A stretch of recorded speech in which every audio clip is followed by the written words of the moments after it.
Hi everyone. So let's begin our session, a chat with Interfaith Peacebuilders. Today we have Sohini. She's joining us from West Bengal, and she is very involved in interfaith peacebuilding. She's a conflict analyst with a specialization in working to support inclusion and diversity through her work on religious, ethnic, and ethnolinguistic identities. Her work has been primarily geared towards supporting the ethics of social inclusion through education, training, and policy research initiatives. She is an alumnus of KAICIID International Fellows Programme and has earned her position as one of the youngest members on the Global Directory of Experts maintained by KAICIID for professional reference and recognition. She is also a mentor and country representative at Women Ascension, and she's a woman. It's a woman-led global mentorship platform, and she serves to engage more women in leadership and mentorship networks through her role as a country representative for Women Ascension, alongside mentoring young students on SDG 16 and social inclusion, conflict transformation, and peace building tools for the platform. In 2022, she was appointed West Bengal State Council President for Mediation and Dispute Resolution at the Women's India Chamber of Commerce and Industry, a fellow at the European Union funded technical assistance program called Global Exchange on Religion in Society, hosted by Media Diversity Institute, where she is working to develop her initiative on reconciliation and transitional justice to promote the cause of inclusion, diversity, and social cohesion. Sohini has experience of working with stakeholders in Afghanistan and in India, primarily in Jammu and Kashmir and West Bengal, to explore the problems of identity in community and policy initiatives. She has contributed to policy working groups for G20 Interfaith Forum, served as the panelist at World Bank Fragility Forum, and has been a speaker for events organized by URI, UNDP, USIP, World Vision International. And so he enjoys mentoring young changemakers in community mobilization, policy research, and career profile building in social change sector. She is also a trained mindfulness-based cognitive therapist and hosts facilitate sessions and workshops for young professionals.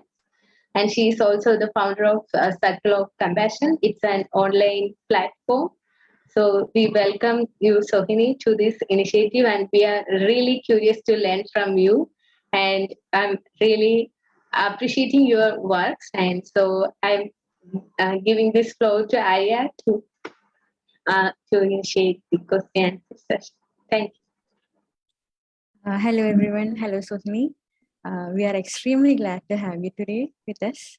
So our first question will be definitely about your journey. So what was your journey, how you become as an interfaith peace builder from a student?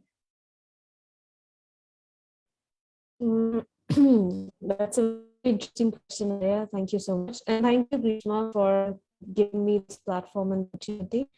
Really means a lot to me every time I get connected with like-minded enthusiasts, So congratulations for this initiative, first of all. Well, if you ask me how I actually came into the field of interfaith peace building, I would say that it was sort of like a journey of seeking, because I stepped into the field at a point of time when I wasn't really doing very well. My health was going down. I was stressed. I had no clue where my future was headed. And all around me, what I saw was that there was a communal tension on the rise. This was early, 2015, 2016. So that was a time when everything that I was reading or looking up around me as a young person, I started questioning that, why don't we do anything about it? And I could see certain historical incidents being cited whenever communal tension would be raked up. And people would talk about the irreconcilable differences between communities. And for the little bit of life that I had seen so far, I was 24, 25 years old. I didn't exactly see a lot of differences. And I wondered how the experiences of different people would be so different. Like, why can't I see why people are fighting? That was the question I asked. And I also knew, I was aware of the fact that my family has a history of partition. So my grandmother was a refugee from Bangladesh who settled in West Bengal. And I had grown up earlier on in life, being accustomed to seeing my grandfather make paper sculptures of refugees on the move, and painting about displacement. My grandmother used to tell stories about life in Bangladesh, and what kind of experiences she'd had. So I knew early on in life that there was a lot of violence that is a direct result of communities coming to clash with each other. And then in my time, I was watching these communal tensions on the rise here and there, right? People talking about, say, Babri Masjid, they're talking about Godhra riots, they're talking about different kinds of episodes. And that was the time when I actually felt that, where do I stand as a young person? What is my identity mean to me? If I had to come from a space of awareness and work on the values that I connect with my identity, the value of pluralism, the value of build relationships based on shared ideas and practices and values, then is there a chance of doing something about it? So that's exactly how I got into it. Luckily, I had great mentors. And one of the first mentors was, of course, Mrs. Jana, while was the founder of Euphrates Institute. So I started with them, volunteering with them. And that's how I also got into URI. And like they say, the rest is history. So then that was how I got into this whole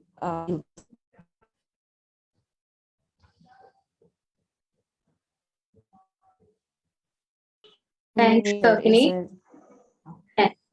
Thanks, Sohini. And is there any particular incident in your life that motivated to engage in dialogue? Any particular incident? Absolutely. There's always that one aha moment we all have, right? So for me, that actually that came in two you can say points. First one was I met my just friend and colleague Shabina Ali, Mrs. Shabina Ali. She's the head of women's wing of the Center for Peace and Spirituality International in Kolkata. Now, Center for Peace and Spirituality International is an organization which was started and headed by Maulana Wahiduddin Khan, who happens to be a Gandhian peace activist and a celebrated peace scholar. So he was. I started reading his works because Sheena once gave it to me over like a casual cup of coffee, a book. And what I found interesting was that being a homemaker, being somebody who's been away from, professional life as such, she's so dedicated and passionate about the work of this organization.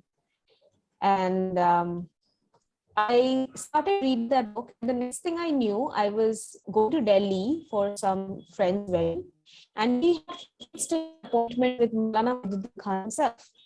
And meeting Maulana was the turning point for me, because I was meeting somebody. Are you able to hear me? Is there an issue? Because my connection may get unstable. Hello? Sohini, your voice is breaking. I think it will be better if you turn off your camera and yeah. Is this better? Is this better? Yes, this is better. This is better. Okay, all right. So when Maulana Wahiduddin Khan in Delhi at his residence, that was the turning point for me, because I was meeting somebody who was from, the time when India became a free country. He was somebody who was a Gandhian activist, and he was somebody who was the voice of Islam as I started understanding, relating to it. As a Hindu girl coming from a family with, a history of the partition, I obviously grew up with preconceived notions of the Muslim community. And when I met Maulana in person, that shifted. So that was, I think, my first encounter with dialogue and power of listening for the sake of listening to open up and learn. So I learned so much from Maulana at that point of time, the first time I met him. And then it was like, it was like insatiable thirst. I wanted to know more. I wanted to understand more. I could see more connecting points than differences. And I found the differences to be something not that I would be scared of, but something that was actually piquing my curiosity. It was giving me more dimensions to explore in my learning experience. And as I built more relationships with his organization and with people from his organization, including granddaughter Maria, and then his daughter Farida Appa and others, that was the first point when I actually experienced the magic. I was being mentored by from the UPD Institute, and that also helped me to understand nuances of communication and dialogue. And that shifted everything for me. I started listening differently. I started looking at the world differently, and a sort of curiosity opened up. And that was, I think, where it all started. Yes. Thanks, Sohini. My name is Daniel, and I'm a volunteer of KAICIID Cafe.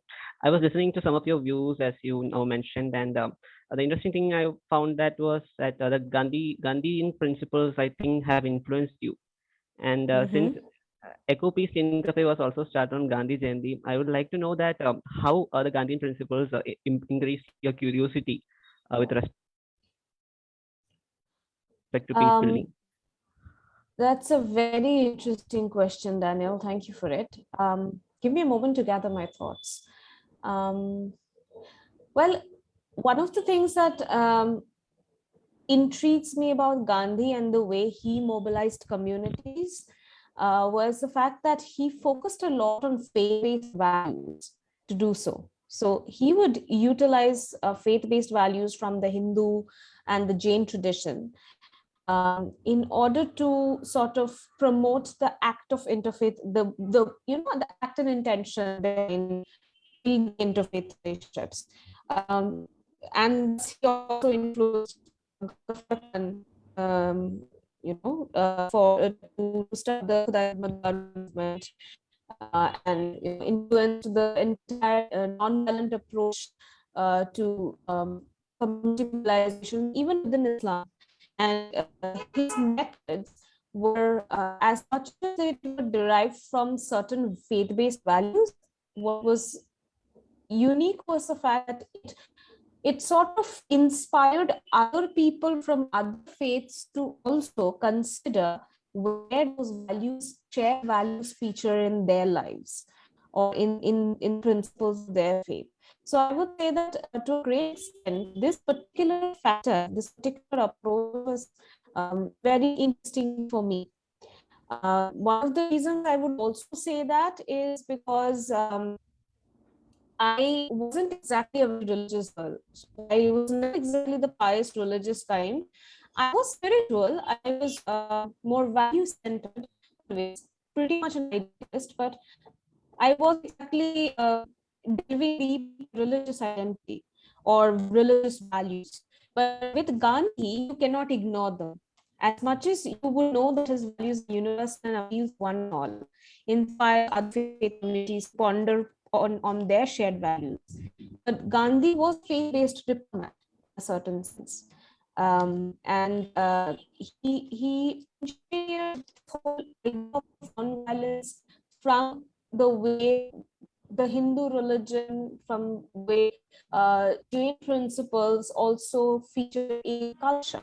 And I think that's the beauty, the creativity and the beauty of that process is something that really moved me, something that influences me to this day. And I understand also, it helps me to tell apart. So when there are people who are advocating for hatred, violence, division within the Hindu tradition, or talk about how communities should protect themselves and defend themselves in not relationships, Gandhian principles me on. helps me to know that no, there is another side to the story, that there is a new and a different way of looking at things, looking at the world, but in a way that it fosters connection and not disconnection or division. So that's something that has always been. So that's where I come in between, faith-based reconciliation, faith-based diplomacy, and interreligious dialogue. So that's, I think, the bridging point somewhere. And I have been exploring that point in my career for quite some time now. So that is what interests me the most, I think. I hope I answered your question, Daniel. Did I? Yes, Sohini. And connecting to that, I also want to ask you some other thing. Like Gandhiji was really an advocate for religious harmony, and as we can see that the world today, there's a rise in hate speeches, like against the minority communities, and especially Islamophobia is becoming a thing now. So, how do you think that we can reduce it through dialogue, and how effectively can we do that? Okay. So I'll tell you something that I did, for instance, and I'll just cite this as an example. Of course, there are so many different things you could do. So what I did, and I did this, I think in 2020, yes, when we were all stuck at home. And you will remember that there were a lot of communal flare-ups in different parts where people were blaming certain communities for the spreading of the virus and everything. And that was when I decided to do something about it. So I did something very simple. I connected with Maulana Wahiduddin Khan's organization, and I decided to bring something positive to light. Instead of talking about everything negative, bring something positive to light. And I would do that by interviewing all non-Muslims who have been positively influenced and inspired by Maulana Wahiduddin Khan's thought and the way he interpreted Islam. So the idea was to take that message to more non-Muslims, to take it to more people who would see that just by listening to or learning more about another tradition or the teachings of another tradition, learning to respect another community for who they are and what they believe in does not take anything away from you. It doesn't threaten your existence, nor does it threaten your identity or your point of view. So I explored those very contentious questions, about whether or not somebody who's going to listen to an Islamic scholar, do they feel like they're being converted? Do they feel like there is an effort to sort of pull them over to the other side? Does that really happen? What did we feel? Like, I know that I think I've become more Hindu than I've ever been by being in the influence of those who have been devoted in their own faith traditions and in their own confessional identities. And I think that is what happens, when you meet people who are grounded in their faith, and when they exchange their knowledge, wisdom, and simply that emotional space of what they hold sacred with you, a space is created where you start reflecting on what matters to you. When that respect, that genuine respect and that receptiveness comes, and that is where I think you start growing in your own faith. So instead of the whole fear that there's something that's being taken away by some community influencing others with their thought process or their lifestyle, it's actually the other way. They're actually contributing to your understanding and reflection. And if there's nothing different, you wouldn't reflect on something differently every day. So it's actually empowering you. It's actually grounding you in your own identity, helping you to question certain things and probe deeper. And you would do that in your tradition automatically. I did that. A lot of other people who've been influenced by the tradition did that. That is one thing that I did. One of the other things that I did was, I remember I started the online circle of compassion, which was a very simple concept of a volunteer community that you would hold the space for young people from Asia and Africa who were going through a tremendous lot during the first wave of the pandemic, first and second wave actually, and they did not know who to talk to. You couldn't talk to your family about it. You couldn't talk to your community. Mental health and emotional health is like not a very popular concept in this part of the world. So how do you tackle such a huge shift that was happening? So that was how online circle of compassion came in, and that is where what we also tried to inculcate in that circle of compassion was how different people in different cultures and communities were trying to find inspiration. We're trying to find a sense of value in the way their communities were dealing with the issues. So we talked about everything and anything, but we always made sure that we came back to being compassionate to another person just for who they are, just as they are, whatever their identity be, and to be more curious about learning about things. We also did, in fact, during World Interfaith Harmony Week in 2021, we actually did a session on learning from different traditions on what they speak, what they teach about compassion.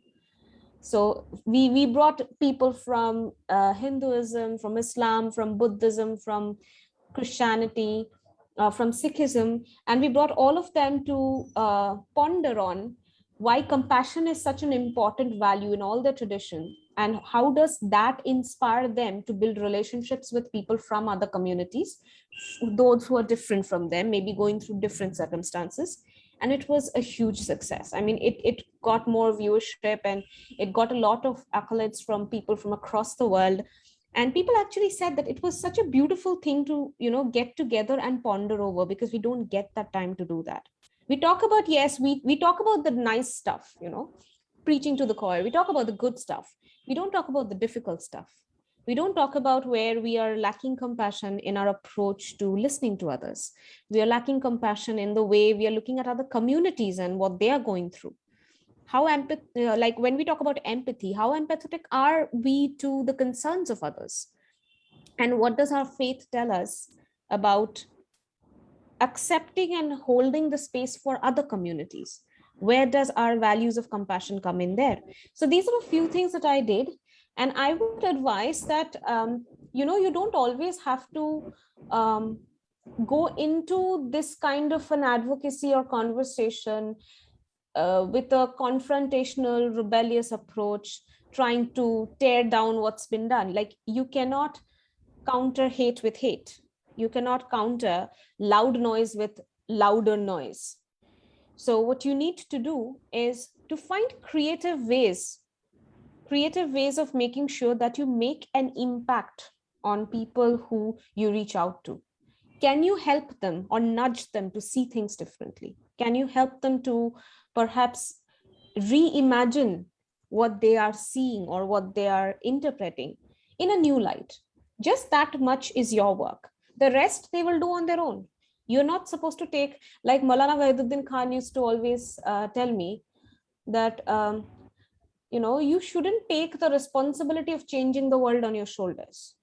You just focus on how you can introduce that change. How can you be an example and just put that seed somewhere, just plant it. And then the rest of it will find its own path. That's how the world works. That's how changes happen.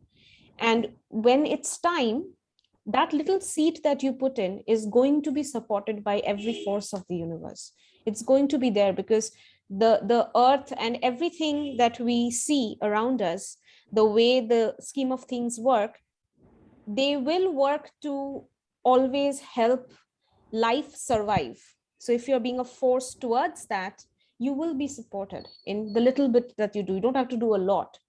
So think small, think creative, think powerful, and have faith that when you are aligning with what supports life, what supports relationships, what supports survival, that you will be supported to whatever extent you need to be supported. And honestly, that's been my experience through the pandemic. The pandemic has been one of the most creative times of my life in my career, whether be it starting OCC or whether be doing this campaigning with Maulana Wahiduddin Khan's organization.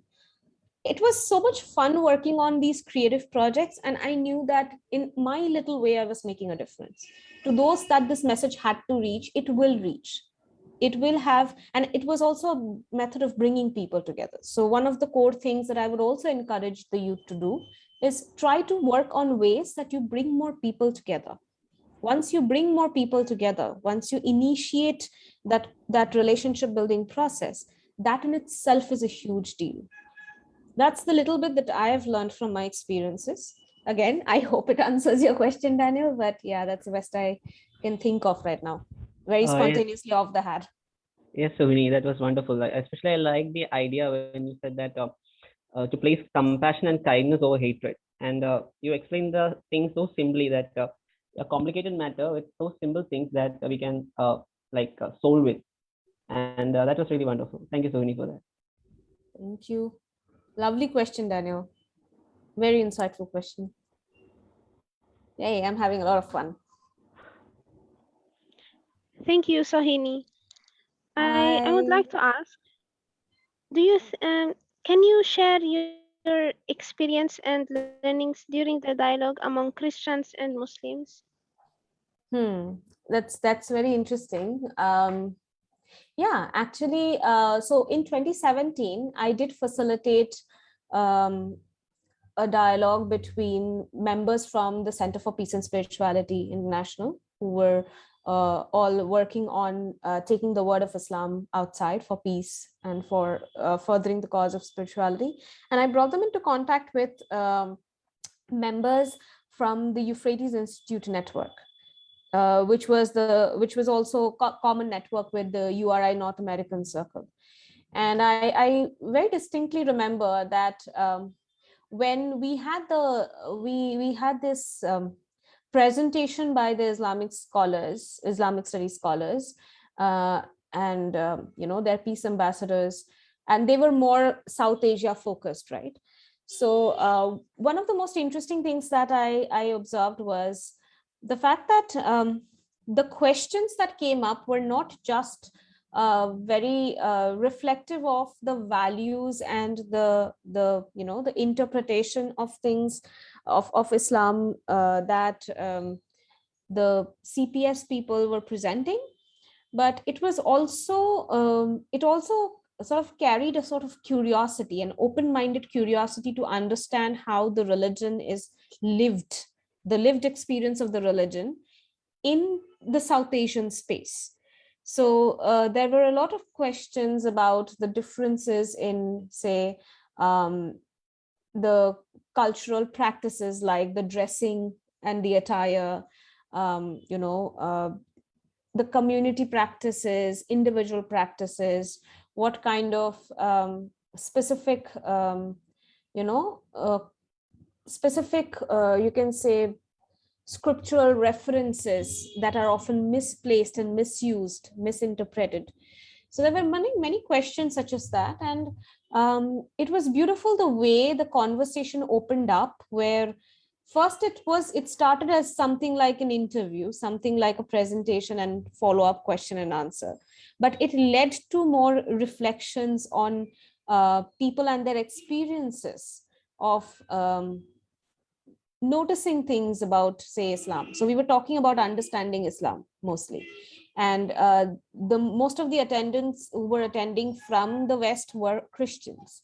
So it was very interesting to me, because for me, I see Islam and Christianity as both Abrahamic traditions. So for me, I didn't understand that, those fine differences that, that why is it such a big deal that, the kind of differences and the kind of animosity that's there. I know there are historical episodes and all, I know about the Crusades and all, but then I still didn't get the point that in today's world, where a lot of the teachings, a lot of this idea of having one God and everything is so common, in both the traditions, what struck me as odd was, why were people focusing on the differences? Why always focus on differences? Is it because we are scared that our identity will be called into question if we don't show that we are different from others? Is it a matter of the ego? Or what is it that we are trying to preserve? And why are relationships coming at the cost of that act of preservation? Like, why is the relationship not more important than being right or being different? I mean, why not choose to replace the word different with a unique way of looking at things? It's just so simple. You shift the terms and the whole meaning changes. The way you look at it changes. It doesn't become a competition anymore. It doesn't become an effort to prove a point. So as a young person, as somebody who was facilitating this dialogue, as somebody who did not come from either community, that was one of the things that I took away, that somewhere these differences, even within traditions which are belonging to the same larger tradition, if you look at Judaism, Christianity, Islam, the most interesting thing is that people are only talking about the differences. It's almost like if we don't talk about the differences, there'll be nothing new. There's nothing to hold on to. But what if we talk about the relationship and how it is evolving, how it has evolved, about all those shared, about the shared history, about the shared values, about where the timeline calls everything into question. Like once Swami Vivekananda mentioned, it's like pearls on pearl beads, and a necklace is being made. It's the same wisdom, and new points and new pearls are being added to it. Why not look at it like that, like a continuation of the same wisdom coming from the same source, maybe being put together in different ways, because we are all different and we look at the world differently. We are supposed to relate to things differently, but yet there is a common thread, isn't there? So that was what I found most interesting from the dialogue, that when people were reflecting, people were constantly trying to pick on what's different. What is it that's different? Why can't we understand this difference? But you don't have to understand the difference. You can just see it as something unique and celebrate it. It's not that difficult. You don't have to go and change something that's different in order to make peace with it, because it's not affecting your life. It's not affecting who you are, how you do things, or how you are relating to the world. It's not taking away anything from you. So why focus on that only? Even if it's different, learn to celebrate it by looking at it as something unique. Try to see if there's a connecting link, if there is a continuation of something. And the continuation actually helps you to be grateful for the entire journey. So if you look at it as a continuation, you will see that if Islam came last, Muslims would be grateful for what came before. And for those who came before, they'll be grateful that the story doesn't end here. There's so much going on after. And isn't that a beautiful thing? Isn't that how evolution works?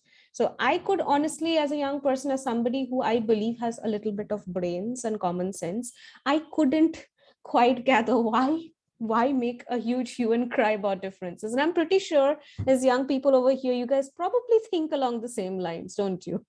I mean, it has all occurred to us. Isn't this all too much to spend your energy, resources on? I mean, think of how much money goes into war. Think about how much money goes into these kind of conflicts. I mean, you can as well take that and put it into education, into research and innovation. You can put it into those developing countries where people are barely getting 2 meals a day. I mean, there's so much that we could channel properly. We could do it for conservation of the planet. We could do so much together, but people seem to enjoy looking at differences, picking on differences, tearing them apart, telling them, no, this is different, but this is different to that level and that level. No, you missed that other level. So because it's different, it's a problem. No, it's not a problem. It's just unique. It's just something to be celebrated, something to learn from, maybe something that's a continuation. Like Omicron is different from the first variant of COVID, but it's still COVID. Sorry, bad analogy, I think, but that's what came to mind, right? The virus is constantly evolving. I think sometimes the virus is more intelligent than we are, because it's not thinking too much. It's not overthinking and getting caught in its head and then creating a ruckus. That's why it's so successful in killing everyone. And it doesn't care if it's killing a Hindu or a Muslim or a Sikh or a Buddhist. It just kills. And we just don't know how to work together to sort of stop it from killing us. Good lesson, huh? Sorry, I don't know if this is relevant. It just came to me very spontaneously. It is. Thank you so much, Sohini. It was like a very wide and, very sensible perspective to put it in. It is really beautiful. Thank you. So when we are talking about all the differences and identity, we cannot ignore gender sensitivity also, right? So like, how do you see that? How do you see the participation of women in interfaith dialogue, like in shaping peace within communities? I am so glad you asked this question, Arya. This is my favorite question. And I'll tell you why I think it's my favorite question. It's because honestly, I think women already do a lot. in terms of leading in interfaith activities and interfaith circles. I'll give you a simple example, okay? Take an example from Kashmir. Kashmir, everybody knows that, in Kashmir, you have the Kashmiri Pandits and the Kashmiri Muslims, that they don't get along. Kashmiri Pandits were driven out. We all know that story, right? But when you look at Kashmiri Pandits and Kashmiri Muslims coming together to recall how they would live together, some of the fondest memories that they would recall are how, their families were brought together in the evenings. They would enjoy tea and ask about each other's conditions, and participate in each other's festivals. And most of the time, who would be doing that? The women.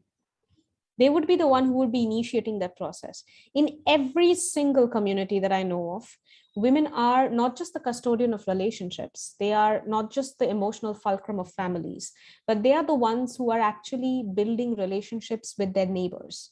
So when we say love your neighbor, or build relationships with your neighbors, who actually puts in that effort to do that? Who actually takes the time to go and exchange 2 words, sit and chat, maybe laugh, sometimes gossip? Who does that? We all know women do that, right? Though I wouldn't want to generalize, men have their own way of bonding too. But most of the time, that all those social courtesies, the community courtesies, right? All of that is always done by women. It's just that we have to shift the way we look at things. We always see all these activities as supporting role. We all do. We see this as supportive activities. Let a man do that, the same thing, they will be seen as leading an initiative. It's just the narrative. It's the way we talk about something. So even when, for instance, in many religious institutions, you would see a lot of women, the women's wings and all, they're playing a major role to build relationships with stakeholders, take the network forward, do so much of the seva work or the service work, right? They are there in the health sector. They're in the in the donation sector. They're working to sort of bring aid to the needy, education to the needy. They're doing so much, but we still don't see them as leading in the interfaith field. Isn't that a problem in terms of the way we look at something? It's probably because we see the roles of our mothers and our sisters at home as something that is very supportive. They're not the decision makers. But the point is, they are the decision influencers. What we need to think about is that, are decision makers more important? Are they the more important leaders, or are decision influencers more important leaders? If we are able to, as women, if we are able to influence decisions, educate generations, take charge of community emotions, build bridges between communities, mediate, then are we really not leading? We are leading. In fact, we are probably leading in a more long-term sustainable way than just managing something then and there, taking a decision at the spur of the moment. So what I think we need to do is work on what our strengths are. We shouldn't try to change the system. I don't believe in a massive upheaval or a massive change in the system, because you may try, but practically speaking, you'll only be disappointed. So the intelligent way of doing it is, look at your strength, look at what you already do, look at what women already do, capitalize on that, and try to make sure that you celebrate that as leadership. Help the world look at it as leadership. Help bring that balance by bringing it up a notch in terms of importance. We're not saying that what men are doing or the kind of initiatives they're taking, the way they're leading, it's any less important. Of course not, it is important. But what women are doing, or how they already work within communities, how they already contribute, that shouldn't be forgotten. That shouldn't be forgotten and put in a supportive role and not taken as leadership. That is also a form of leadership. In fact, it's probably one of the most important forms of leadership that is going to take the world forward. Notice how women-led countries or women-led governments, how do they work? They build more relationships. They focus on health and education. They focus on a number of other details, but they don't come in the news for, a lot of jargon, right? But then there are also certain governments which are also doing very well, where they are taking in the strengths of their women, and they're also capitalizing on what the men are also doing. So they're bridging, they're balancing the concern. So I think it's more important to work on your strengths first. Second is, women are the ones who actually inculcate faith-based values in kids. They are the ones who are mostly doing all the arrangements for every puja, for every occasion. They are the ones doing all the backstage work, right? If that backstage work is not done, there'll be no show. So they are the ones who should be acknowledged and celebrated for doing that. That's a small way to begin. Start acknowledging, start helping women to look at their contribution as something that's so important to the world today, as something that would take the world by leaps and bounds forwards, if only they would themselves see it as something that is leader-like. Shift the definition of leadership, change it. Nobody told it that leadership has to be a certain way, right? Gandhi was a different kind of leader. Martin Luther King Jr. was a different kind of leader. You have Ghaffar Khan, who was a different kind of leader. You have Mother Teresa, who was a different kind of leader. So how do you define who is a leader? How do you define who's leading in the field? Maybe look up stories of simple women. So one of the things that I did, and this is something that is very close to my heart. So I started this blog called Women's Space, where I would do something very simple. I love listening to stories, right? And I'm quite the chatty type. So I love like talking to women. So what I would do is I would just, approach women and ask them to just tell me their story. Like, tell me all about you. Initially, they'll be like, what do I say? I mean, I've not done anything in life, That's what women say first thing. I've not done anything. I don't have anything to share. I mean, it's just, nothing. But I was like, okay, if you've done nothing, then tell me about that only. Not a problem. So they start talking about what they do, what means a lot to them, how they have contributed, what they've gone through, just the way they will share with with one dear friend. And I would create that space for them, give them the listening ear so that they can unburden, they can share. And then what I would quietly do is I'll take all of that and I'll bring out the power in it through my writing. I will bring out my reflections on each aspect of their life that they thought was so unimportant. There was nothing about it. And then the story that comes out actually crowns them as heroines in their own story, as people who are doing so much, contributing in such a big way. And every time I would gift one of those stories or send the link to the woman concerned, they would read their own story and they'll be like, oh my God, like this is me. Like this is what I did. This is how grand I am. This is how awesome I am. I mean, I didn't know I was doing so much. And that shifts everything. The enthusiasm, the passion, the visibility, the feeling of being seen and heard and understood. And I think that is the first thing that we need to do for women who are already doing so much. We don't need to encourage more women to get into the field. They are already doing. You just have to show them that they're doing it. Take the mirror up. So as young women here, what we could do is pick up the mirror, do it in your own homes, do it with your mothers, do it with your aunts and people who think that they've just lived their whole life and not done enough. Just take a mirror to their face and show them what they're doing. Help them see how the little things they do are creating a ripple effect. It's educating generations. It's inspiring people. They can heal anything from a bruised knee to a broken heart, right? So all of those things which are not taken into account, which are not taken to be very important, visible, tangible outcomes in building relationships, that is actually what helps sustain and build these connections. They are the real bridge builders. You just have to work on the narrative. So I'd say work on the narrative and the perspective. The rest is going just as it should. They're absolute warriors and goddesses. They're amazing women who are doing such incredible work within their homes. And I would recommend, if you guys have the time, look up Libby and Len Trobman. the founders of the Jewish-Palestinian Living Room Dialogue. They're my favorite mentor couple. And their story and the way they worked right from their home up till the global front, right? The way they have touched so many lives is something that should be a model for every one of us when we think about the balance, between men and women and the way they contribute to the world. So I think that'd be a great example. That's the model for me, at least. That is.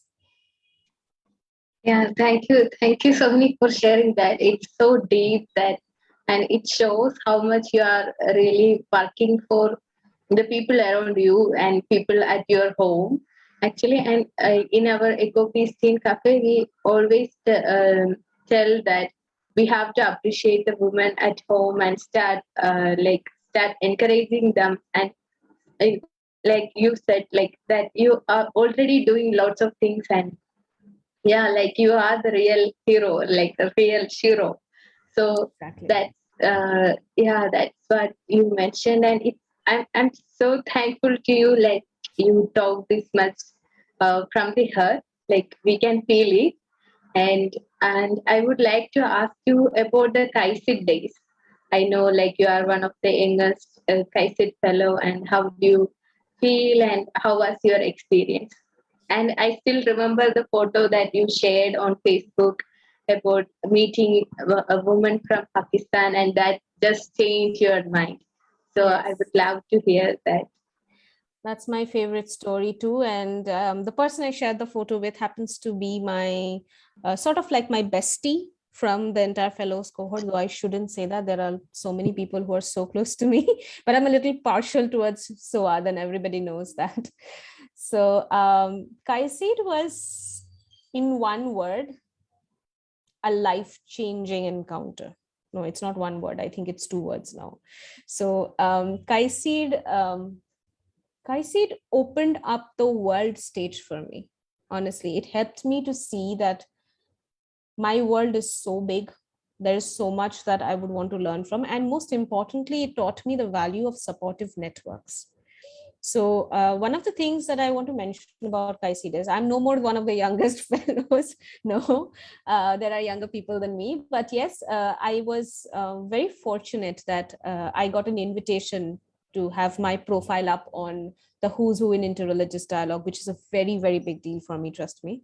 Because I never thought that, that's what I say, that the little things that you do, that it can be so greatly appreciated. And for me, it was like that one appreciation, that one initiative by KAICIID, when I received that email. And I remember Euphrates Institute, Hollister, forwarded me that email that Sohini, they wanted to take your profile up on their global directory. And I read that email 5 times. And I called up my dad and I was like, is that possible? I mean, this is really true? So then the next thing that my dad asked me was like, why is it so hard to believe for you? I mean, you did, ace the fellowship program, and maybe they really like your work. It's okay. I'm like, okay. And then my profile was up. So that was a very important moment for me.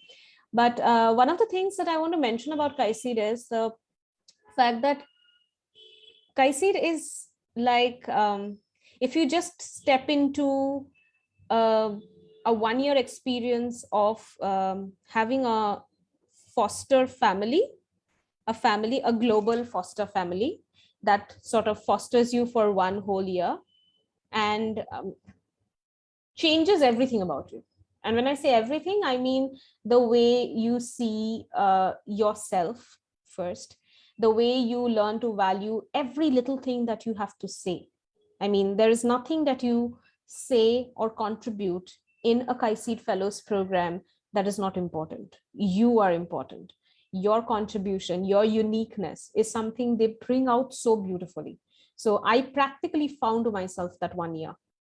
So I had 3 trainings, as you know, and with every training, they were very thoughtful about giving us time to bond, designing the program such that we would be handheld through the process, right from designing everything so that you're sensitive about the fact that people come from different cultures, they have different levels of competency with the English language, they may need translation, they may need some support.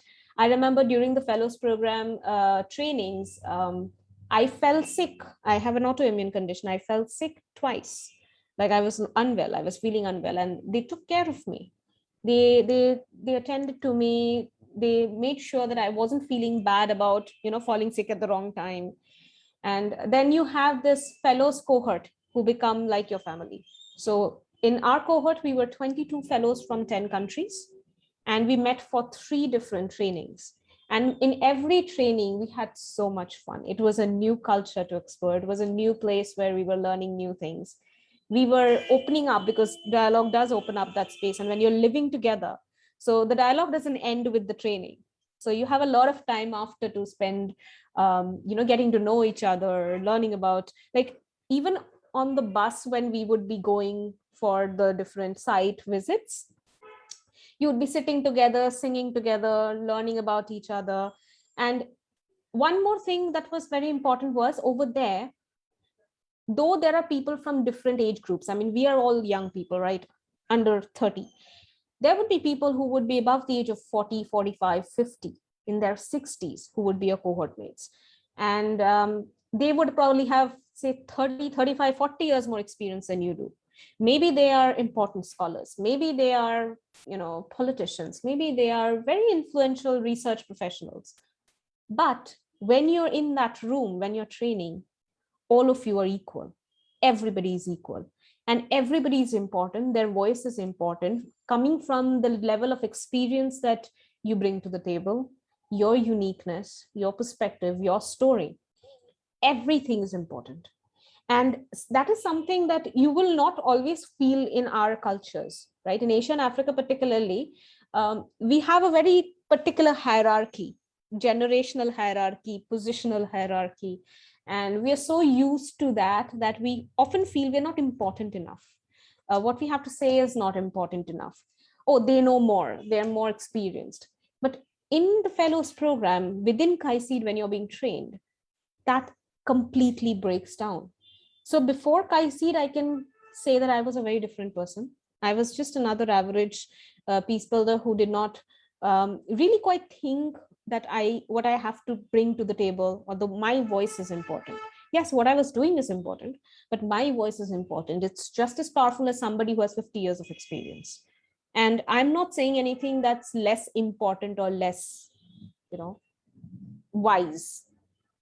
Maybe I have 40 years to make up for studying something, but that doesn't make my wisdom any less than somebody else's. And that was one of the biggest takeaways from KAICIID. And I truly believe it is something that would change a lot of lives if there are more young people who would go into it. You'll all emerge being more confident. You'll emerge being more conscious of the fact that you're supported.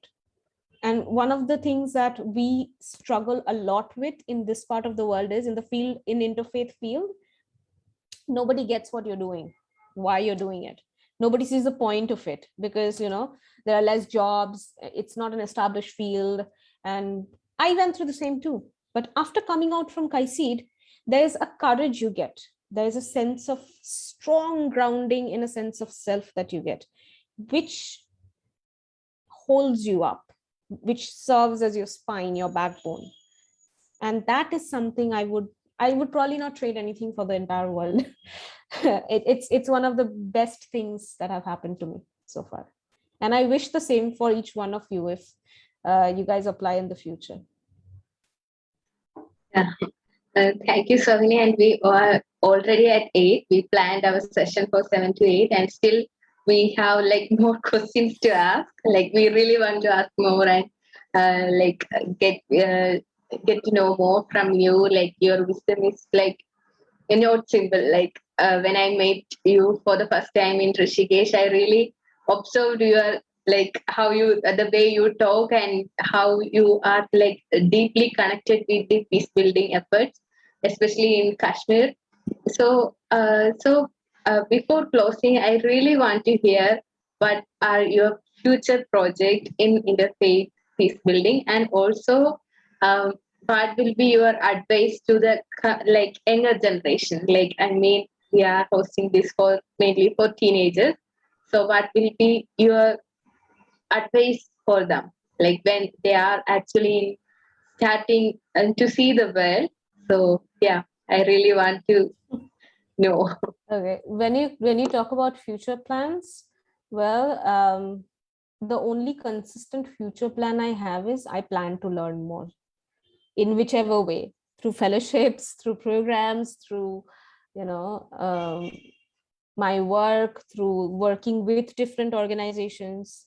My core principle in life right now and any kind of future plan is, because the future is so unpredictable, we know how unpredictable COVID has been. The only thing I say about the future is I plan to learn. I plan to learn some more, grow some more, and be more creative, be able to work on putting creative actions, ideas into action. And that's something that I think we all young people are very good at. Second thing is, for the younger lot, for those who are just becoming young adults, working their way into this world, I have a small piece of advice, which is actually derived from this whole career design concept. And this is again something that I've borrowed from the Stanford, I think, career design or life design lab. They have this whole program there, and I find it very interesting. It's important to be curious. It's very important to understand that being curious is the core to finding clues about where you have to be and what you can do. The whole creativity part can only come into play if you're curious. So no matter what anybody says, they don't know everything about what is possible in your life. So always be curious about that. Know that there is a great part of the story that's unwritten, that's a possibility. And that the elders, with all their wisdom and experience, they cannot predict that for you. They cannot say how it will be. They can caution you against how it can be, but how it can be is not equivalent to how it will be. So don't lose hope. Don't think that this is it. Nothing more can happen. That is not the way to grow. So be curious, be open to possibilities. Second is build your way forward. When I say build your way forward, I mean be courageous enough to know that you have everything. You have the internet, you have resources, you have your brains, you have your hands and legs working, and you're able to communicate and build relationships. So from the smallest, from when we are the smallest, we build on knowledge also. What we knew supports the knowledge that we get, and then we build and build and build. So know that building your way forward is a normal way of going about things. Be creative, be constructive. Try to see if something can be built that is good for you and also for those around you. So don't take that lightly. If you're good at it, that's a big skill. I used to think that that's, I had a gift of bringing people together. I had a gift of building things forward. And I used to think that, maybe that's why I can't fit in. But that's actually the way the world is moving. You have to build your way forward. Third thing is that you should always know how to spot the right problem. Don't go looking for problems that are huge or unsolvable, or things that if you waste more time on, it's not like you're solving it. Focus on the actual problem. Focus on the problem of what are you doing that is not helping you in a situation. What is it that you can change? You can't change anything about the world outside. You can change something about yourself, about the way you're looking at something, about the way you're dealing with a problem, or maybe even the way you are spotting or picking up a problem. Are you spotting the right problem? So figure that out. Then is, don't be afraid to fail. You are going to fail, and failure can be fun. It can be embarrassing, but it can be fun only if you know how to laugh at yourself. If you know that failure is only something that is teaching you that there are probably more clues you didn't spot, that there's probably a little bit more mystery in something that you're trying to work on, right? So that is a good way of looking at failure. Failure increases the mystery and magic in life. It doesn't destroy you. So don't make it all about your ego. Don't make it all about, oh, you know, I have to prove a point, I failed, oh my God, what may happen now? No. Failure is just increasing the mystery. You're problem solving, you're investigating, you're trying to do something, get somewhere, and you're like, I'm not being able to do that. Something's not working. What's not working? What more can I do? Where can I look? So have that kind of a probing, inquisitive mindset. Again, coming back to curiosity. And last but not the least, know that you always have this moment. And this moment is one moment where your focus should be on balancing everything. Be curious, be perceptive, be investigative and inquisitive. Definitely work hard. But in all of this, don't forget yourself. Don't be harsh on yourself. Don't kill yourself.